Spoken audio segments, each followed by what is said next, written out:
টুকটুকি তুমি কি আলু দোকান দিলে নাকি? কি আর করব, ফেসবুক মামা তো আর পয়সা দিচ্ছে না ঠিকঠাক ভাবে, ইনকাম হচ্ছে না। আচ্ছা, একবারে সব দিকে একবার লাল হয়ে জিরো জিরো হয়ে গেছে। তো কি করবে, এই জন্য আলু ব্যবসা খুলছি আর কি। টুকটুকি ফাইনালি আলুর দোকান দিয়ে দিল বন্ধুরা। হ্যাঁ, কি আর করব, আলুর দোকান না দিলে কি করে আর খাবো, যেখান থেকে একটু একটু রোজগার করতে হবে তো নাকি। আর আমাদের বাড়িতে এত এত সবাই আলু খাচ্ছে কম দাম ভেবে না কি জানি না ভাই, এত পরিমাণে আলু খাচ্ছে যে লাস্টে এক গোটা একটা বস্তা আলু বস্তা আনতে হলো। তো আলু দেখো বস্তা কত আলু, আলু বস্তা নিয়ে এসছে তো নিয়ে এসছে, সেটা নিয়ে কোনো কষ্ট নেই, বেশি বেশি আলু খেতে পারবো, আলু ভাজা মাখা।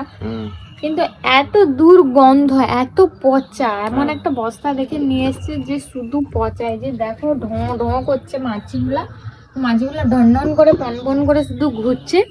এত গন্ধ, তো গন্ধ, সে মানুষ টেকার দায়।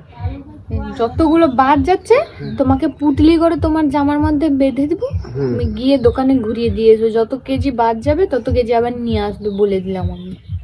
তো টুকটুকি ফাইনালি আলুর দোকান দিয়ে দিয়েছে। তো যারা যারা আলু কিনতে চাও কন্টাক্ট করো, তাই তো?